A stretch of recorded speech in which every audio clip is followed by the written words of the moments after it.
1 মাস হলো আমার বিয়ে হয়েছে। কোনো সামাজিক অনুষ্ঠান হয়নি। বিয়ে মানে রেজিস্ট্রি ম্যারেজ। তবে এটা অবশ্য আমার দ্বিতীয়বার বিয়ে। যাকে বিয়ে করেছি সে অবশ্য নামি দামি কোনো মানুষ নয়, একজন সাধারণ মানুষ। ছোট্ট একটা বইয়ের দোকান ওর।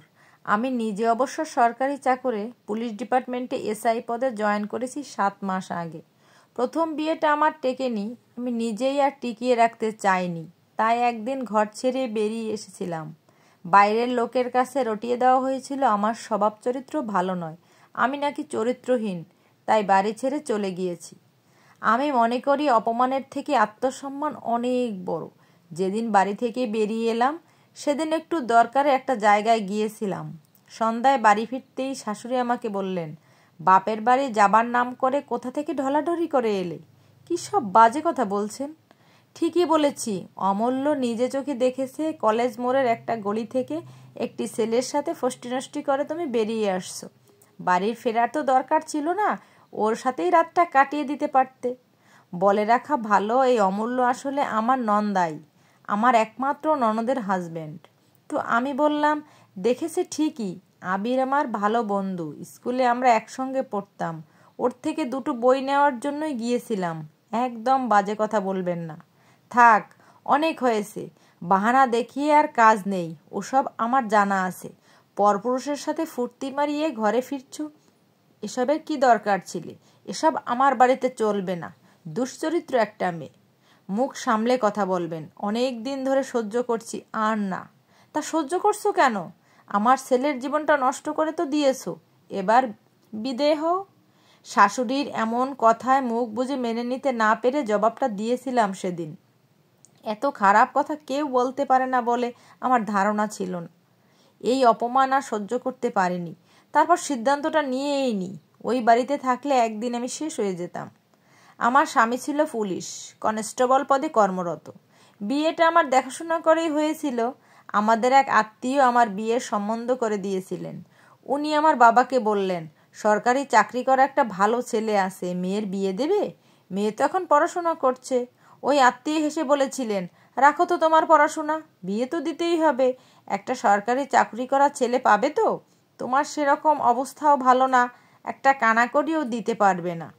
আমি তখন এমএসসি পড়ি। কি জানি আমার বাবা তখন কি বুঝলো জানি না, আমার বিয়ে দেবার জন্য তাড়াহুড়ো শুরু করে দিলেন। আমি রাজি ছিলাম না। পড়াশোনা কমপ্লিট হলো না, তার মধ্যেই বিয়ে। বাবা মা সবাই মিলিয়ে বুঝিয়ে দিল, সরকারি চাকরি করা ছেলে। এই বাজারে একটা সরকারি চাকরি করা ছেলে পাওয়া মুশকিল। মধ্যবিত্ত ঘরের বাবা মায়ের ভাবেন সরকারি চাকরি করা ছেলে মানেই সব কিছু, কিন্তু কথাটা নিশ্চিন্তে যে থাকবো সেটা কিন্তু বলা মুশকিল। সরকারি চাকরি করা ছেলে, এটাই অনেক বড় ব্যাপার। তাই চাকরিটাই সব, তার শিক্ষাগত যোগ্যতা না থাকলেও চলে। একজন কোনো রকম মাধ্যমিক পাশ করা ছেলের সাথে গণিতে এমএসসি পাশ একটি মেয়ের বিয়ে হয়ে গেল, মানে বিয়েটা দিয়ে দেওয়া হলো। আমার জীবনের সব থেকে বড় একটা খারাপ লাগার জায়গা এটাই। বিয়ের পর বুঝলাম যোগ্যতা বিচার করে সরকারি চাকরি দ্বারা। আমি যেহেতু কোনো চাকরি করি না, তাই আমি অযোগ্য। শিক্ষাগত যোগ্যতাটা কোনো যোগ্যতাই নয় তাদের কাছে। স্বামী মানুষটি যেহেতু সরকারি চাকরি করে, তাই তার পদানত হয়েই থাকতে হবে।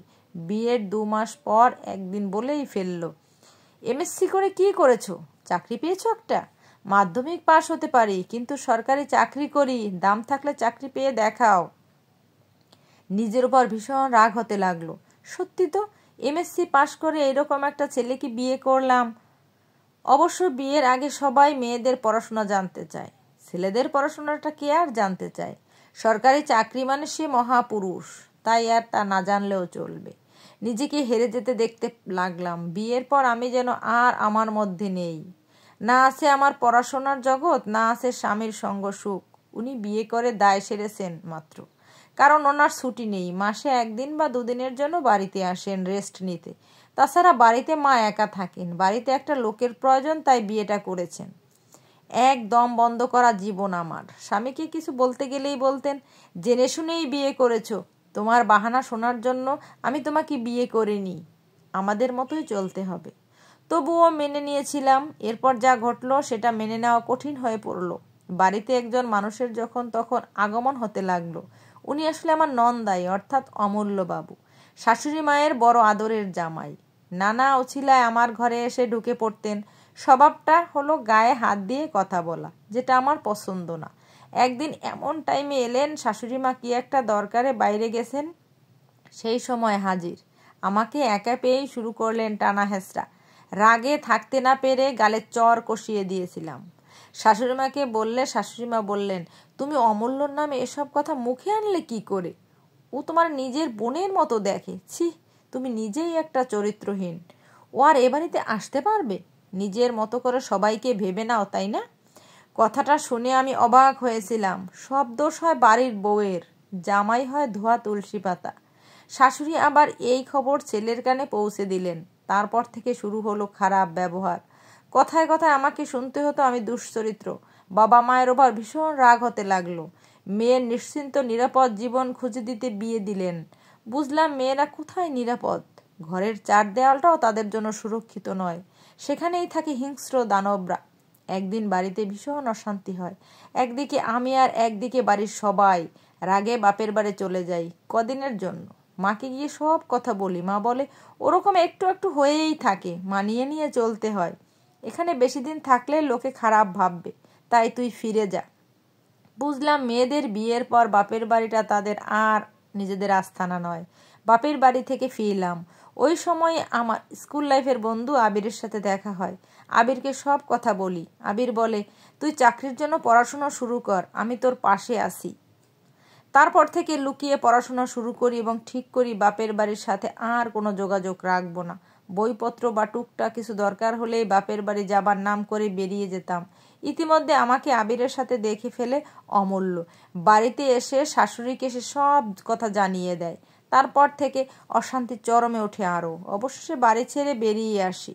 তবে আমার জীবনে আবির দেবদূত হয়ে আসে। একজন ভালো বন্ধুর যে কতটা প্রয়োজন সেটা উপলব্ধি করে সেদিন রাতে।